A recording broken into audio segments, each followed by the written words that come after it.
first of all, first question, should there be boundaries which one should never cross? That is a good question.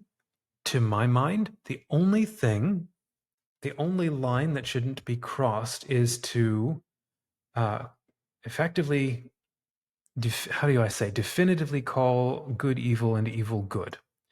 That's the only line I think that in an ultimate sense shouldn't cross. And so even if you have an anti-hero, and even if the novel ends with a sense of the anti-hero winning, it should also be obvious that, or clear, perhaps to the readers, that they are doing something wrong. It is obviously wrong. And even if they've won, you're left to ask the question, what is the cost? What have they sacrificed or lost? And is it worth it? I think there's a lot of value to that kind of story.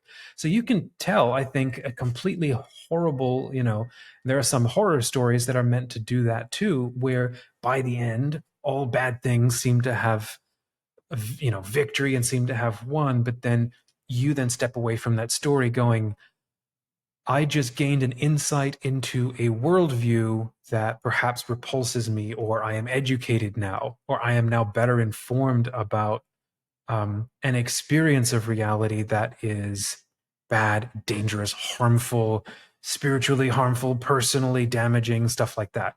So there can be, it seems to me, value in those kinds of stories. They're more like cautionary tales, effectively. So in asking, should there be boundaries which one should never cross? I think it depends on your audience, and it depends on the intention of your story. Those are probably the two annoying answers one is going to give every single time. I can't really think of many boundaries I wouldn't cross. If I was writing for teens, I probably, there's certain boundaries of spiritual development doesn't make sense to communicate, or probably isn't helpful to communicate. If I'm writing for 50, 60-year-old, adults, then we can get into a whole lot more Song of Songs type stuff. The blood no longer boils like it does when you're younger. My dad used to say, Hamlet is not a great piece of content for people with, who are manic depressive, right? You just don't share that kind of content with them. It's fantastic content. It's just not appropriate for that audience. So,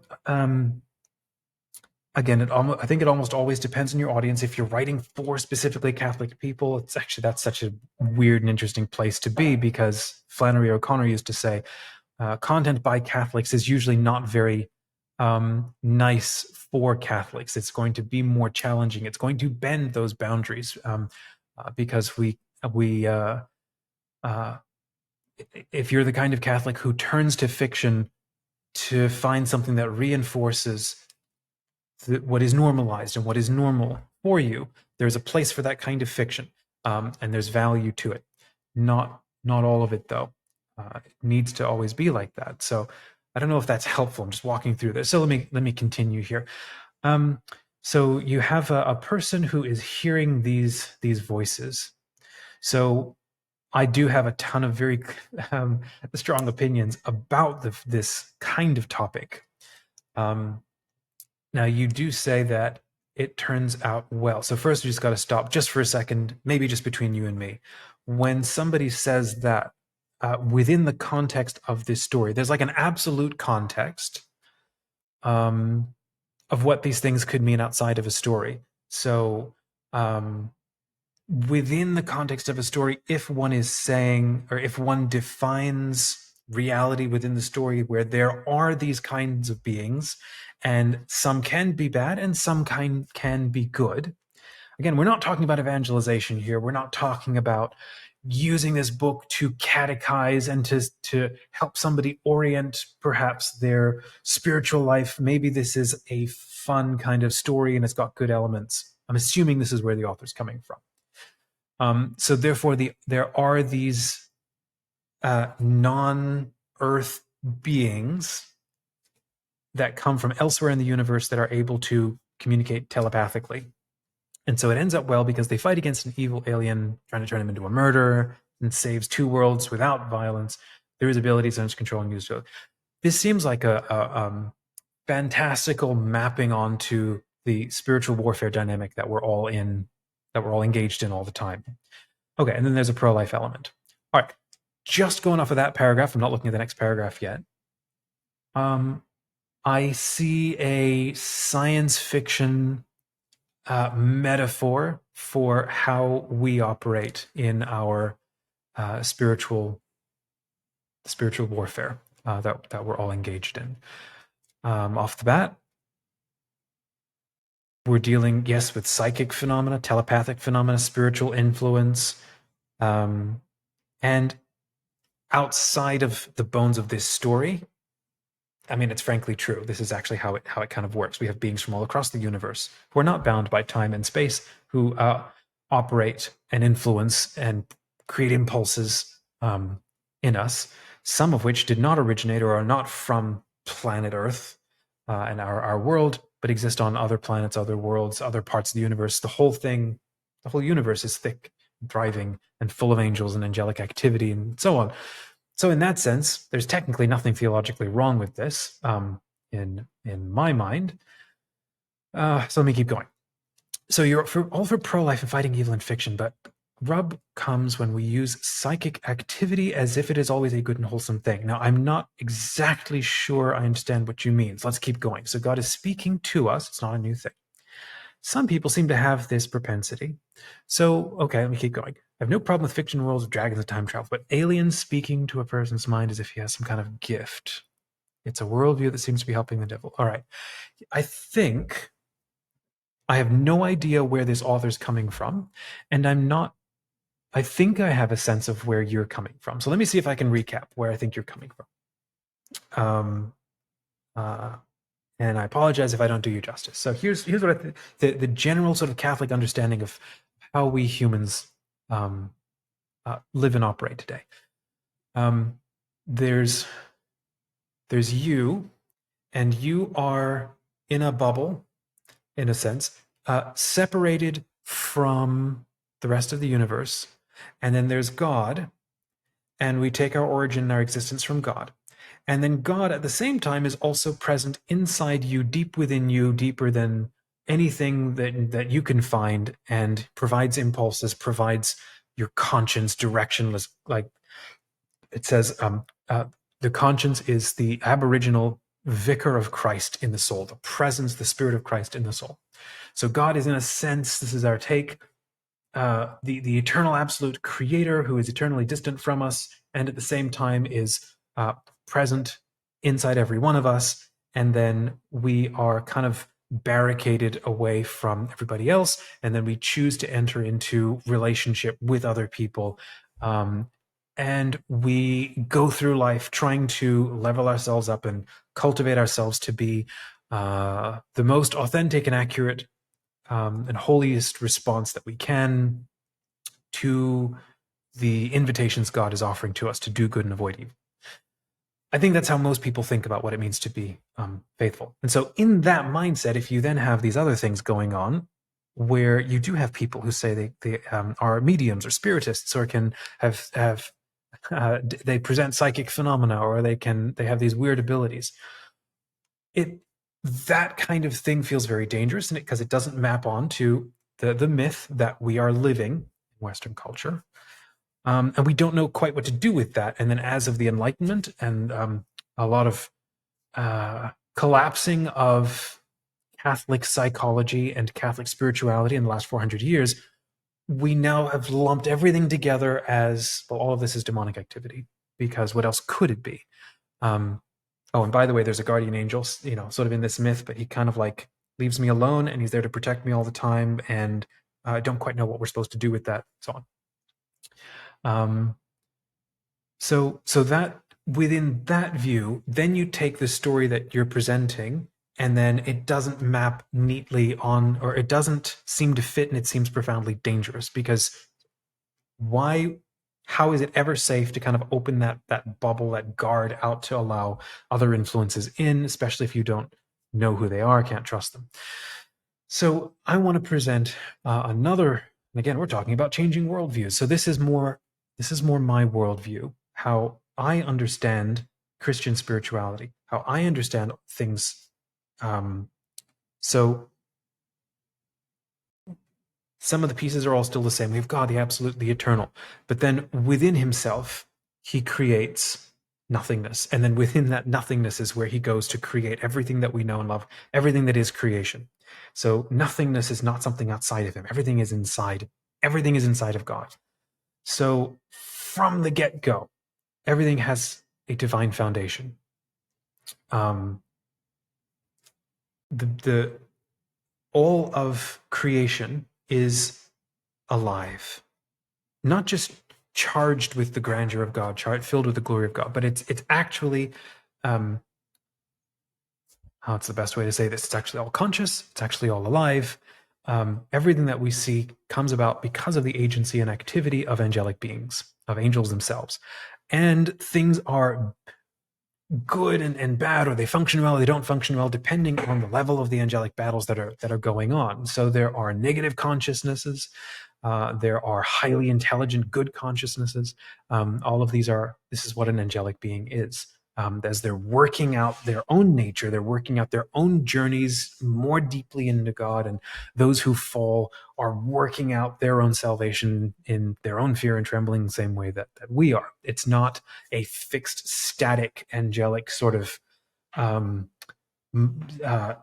world space, right? They're also growing and developing, and there are some kinds of angelic beings who are so supremely simple and small that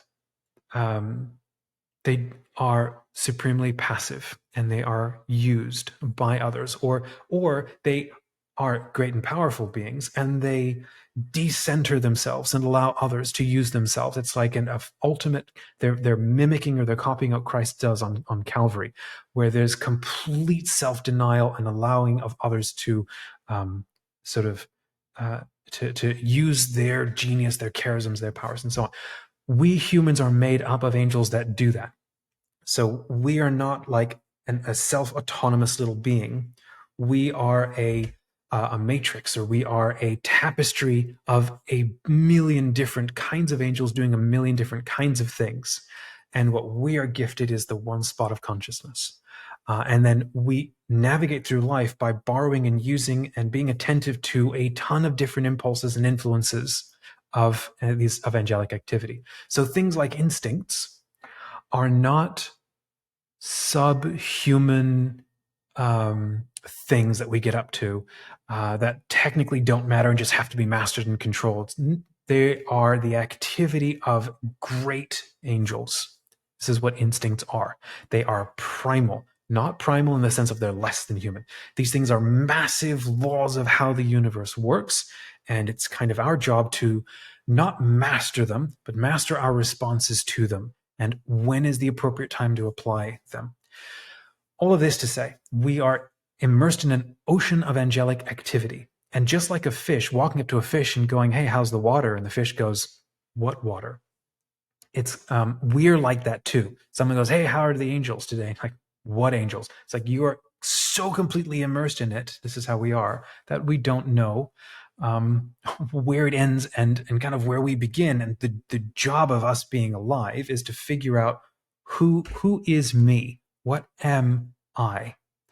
And okay, if this worldview is, which was the worldview of the ancient world, all the way up in the Catholic world, Christian world, all the way up until the Enlightenment, where that's a whole nother discussion, where we lost that, we put that aside, or we decided, no, I can just be myself, an atomized individual. Then there's just me and my relationship to God.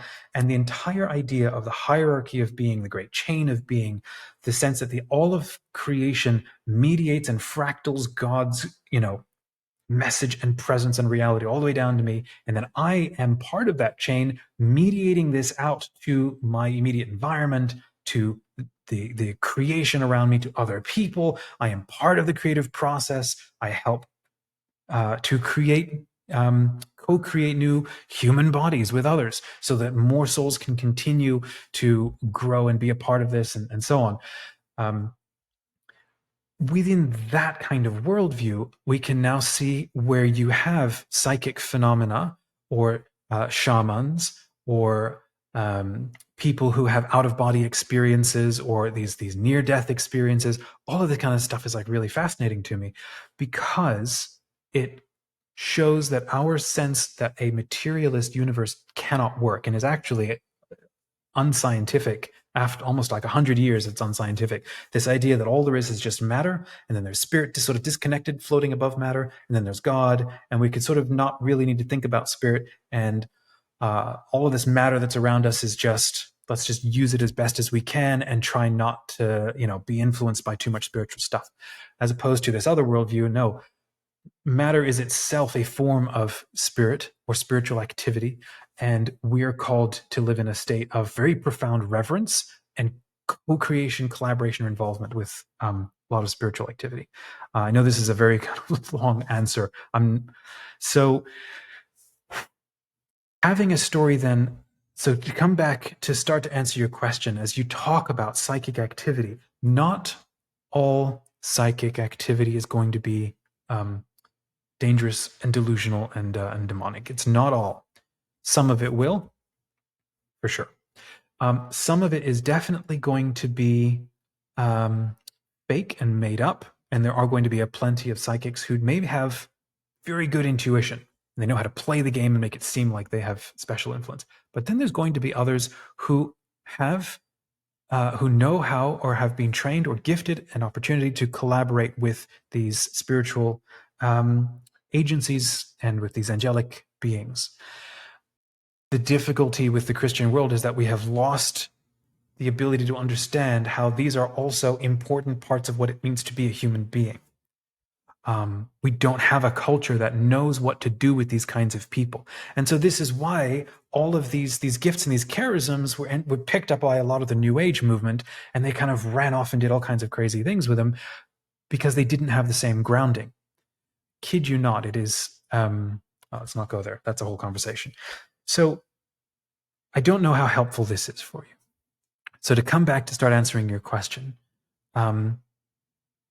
no, not all psychic activity is going to be always a good and wholesome thing. But in the same way, where we are inspired by our guardian angels on the daily, where they wrap their wings around us to create that bubble, to create that space of safety. But it's because the guardian angel, we invoke our guardian angel to light and guard, to rule and guide. That is a pretty amazing prayer to be asking a spiritual being to rule my life, to guide me, to be the light, so that through which I can see everything and discern things, and to guide me, to keep me safe from things. That means your guardian angel is the gatekeeper for spiritual impulses and activities and influences. And we're actively asking them to help be the guide, that it can inspire and influence us. And there are some people who can train that relationship with that angel. They discipline, or they are invited to more deeply level up with how that works, so that they can be intentional and more responsive when there is spiritual activity that happens. So when we use the word psychic, I think it's very important to take that back to the root meaning of that word, psyche, meaning your spirit, your soul in the Greek. So to merely say that psychic activity is just influences straight into the brain from evil stuff, that is not as complete a concept as understanding that your psyche is your soul. It is your mind. And then that soul, that mind is immersed in an infinity of angelic activity. And it is a grace of God and the activity of our guardian angel that limits and filters everything down to my ability to only be able to see what's in front of me and to actually feel like I am alone. That is a gift that allows me to then discover myself. And that's the genius of the body experience of what we have. Okay, so again, coming back to try to answer your question. It's not always a good and wholesome thing. That's true. God can not only speak to us, our patron guardian angels, or angels can speak to us. Heavenly figures can speak to us. Saints can speak to us. But there are also other people who, through God's permission, can speak to us. There are teachers who live in the world around us, who can communicate with us, who are in charge of specific areas, and they can kind of enlist us into helping them with the work that they need to get done. So the world is a lot more complex than what we get in Sunday school, which I think is a bit of a problem because we then can't handle or don't know how to handle stuff like this. So to come back to something that you said, a fictional world full of dragons and time travel, one of the roles of fiction is to kind of get us back into this enchanted world where everything is alive and things like magic is real. Um, and I don't mean that in a sort of fun reductionist sense, more like we use fiction as a mental kind of playground to reacquaint ourselves with things that have been lost so completely in our culture, to where we now look around and the normal view of what it means to be alive is that we have no meaning and we're just dust on a rock. And the universe is dead. We desperately need fiction that like what Harry Potter does, like what Lord of the Rings does, like what these fictional worlds do, where we do restore back to our ability to imagine things like telepathy is a gift humans have lost. Some are gifted. Maybe it can be trained. And it's certainly not all demonic. There's bilocation is something that saints can get up to. Oh my goodness, all of these things that are, they're not just gifts, they're things that can be trained. Some people are specifically, have the charism to do things with it. So to come back to your concept, alien speaking to a person's mind within the context of this story, I could see it making sense if this person is grounding the story within a specifically Catholic worldview, and there's clear acknowledgement, let's say, of Christian religion and Catholic religion and stuff like that. Within that situation, then we can bring more theology to bear on trying on to understanding, well, what are we actually talking about? And how helpful is it? And what sort of discernment does this person put in place to ensure that it is a healthy, holy thing that is engaging or interacting with him? So that process of discernment sounds like it should be a really critical part of this book. And at the same time, I think to sort of wrap, the idea that Christ would be the only thing that directly communicates with us. This is something Christians and Protestants have a huge advocating, which is that it's either Christ speaking to me or everything else is like potentially dangerous because I have no capacity to discern or tell, and so on. And that's not really the Christian sense. This is why you'll read a lot of medieval stories, Christian stories, and so on, where the entire universe will often communicate, where the mothers and fathers of the church will speak to like everything out in the desert. A lot of things will try to communicate with them. And they will cultivate the spirit of discernment to be able to tell between what is good and what is potentially harmful. Who is this being serving, and how much of what they have to say should I take on or should I collaborate with? It's that sense or spirit of discernment that was lost, and it was all sort of baby thrown out with the bathwater. It was like just me and the Holy Spirit, just me and direct connection with Christ. And so we've got a lot of stories in our Catholic hagiographies that are preserved today that are very much about Christ directly appearing to a saint, like St. Catherine of Siena, or I forget some of the others. She's a great example. One-to-one conversations with Christ. That is one form or source of, you could call it psychic, you call it spiritual engagement. That is only part, though, of a massive body of literature where angels are communicating, saints are communicating with each other, to people across time. There's a lot more. I welcome your thoughts and your feedback. Maybe some of this is challenging, and I was very much part of the mindset, especially growing up, of what we started with this conversation, where all of this psychic stuff, everything is demonic. I'm not as convinced about that anymore. And in fact, the more intentionally that we engage in fiction, the more we are starting to open up our imagination, our intuition, and our insight. We're trying to cultivate these gifts that we have, because your imagination is how things perhaps recombine inside you. It is the doorway through which angelic activity can present itself to you. And angelic can be good or bad. And so we have to then cultivate discernment with that. But then insight is something that is gifted to you that you didn't exactly ask for. It's something that is sent to you as a message or as an idea. Maybe it's good, maybe it's bad. We have to learn to discern that. It happens all the time. A lot of times we just think, oh, look, I had a cool idea. Like, well, maybe it came from you. Maybe it's something for you to chew on and think about, and it came from somewhere else. And then your intuition is what you can understand as you look out at the world, and then you not just extract meaning from it. That's you are intuiting or understanding what is true in a thing.